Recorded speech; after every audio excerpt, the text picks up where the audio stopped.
Bukti Anies itu payah. Masa iya? Di Jakarta elektabilitasnya hanya 42,4%. Yakin? Ini menurut rilis survei Indikator Politik Indonesia.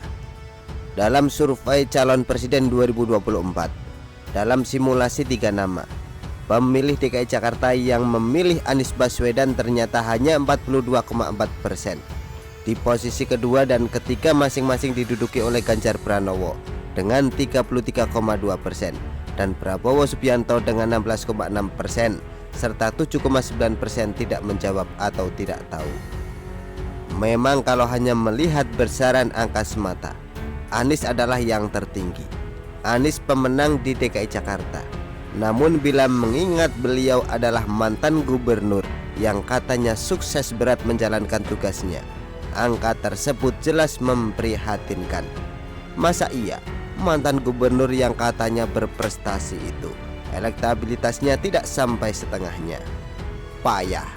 Masa gubernur dengan banyak penghargaan elektabilitasnya tidak sampai 50%? Sudah jelas sesuatu begitu memprihatinkan. Apalagi ketika dibandingkan dengan angka keterpilihannya dulu yang mencapai 57,96%. Jelas elektabilitas Anies ini bukti sebuah keterpurukan, kurang lebih dengan selisih 15%. Tentu bukan angka yang kecil sebagai penunjuk bahwa Anies memang tidak pantas sebagai calon presiden. Ketidakpantasan tersebut semakin tergambar dalam survei Top of Mind dari pertanyaan bila pemilihan presiden dilakukan sekarang ini, siapa yang akan ibu atau bapak pilih? Hasilnya Anies Baswedan hanya di angka 28,0%. Sebuah angka yang mengejutkan tentunya. Mantan gubernur ternyata dipilih tidak sampai sepertiga dari seluruh mantan warga yang dipimpinnya. Memprihatinkan. Sebenarnya sangat tidak mengherankan. Wajar dan sangat bisa dimengerti. Rekam jejak beliau dalam memegang tampuk pimpinan di DKI Jakarta selama 5 tahun ini, cara kerja dan hasilnya memang patut untuk dipertanyakan. Rekam jejaknya telah membuktikan bahwa Anies tidak punya cukup tenaga untuk bekerja. Energinya telah habis duluan hanya untuk menyusun kata-kata, baik ketika hendak memikat pemilihnya maupun ketika kemudian untuk menutupi ketidakmampuannya dalam bekerja tadi. Anies sama sekali tidak menunjukkan etikat baik terkait keberlanjutan. Apa yang sudah dimulai oleh pendahulunya tidak ada upaya untuk melanjutkan.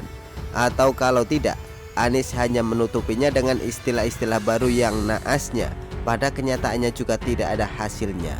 Seperti Anies menutup waring di Kali Hitam. Cara kerja Anies juga hanya seperti orang berias, main waring untuk menutupi sungai yang bau dan joroknya minta ampun. Ngecat atap dan pilar jalan sana sini, bikin monumen-monumenan, serta ketika membangun JIS ternyata tidak sesuai standar yang ditentukan dan tanpa fasilitas pendukung di sekitarnya. Akhirnya, ya pantas saja ketika kemudian Surya Paloh, bos utamanya Anies, sudah beberapa kali memperlihatkan ketidakyakinannya pada mantan Mendikbud itu, atau mantan gubernur terbodoh versi Google. Sekali payah ia akan tetap payah. Begitulah kura-kura. Artikel diambil dari Shio.com, ditulis oleh Eko Wibowo. Bagaimana menurut Anda?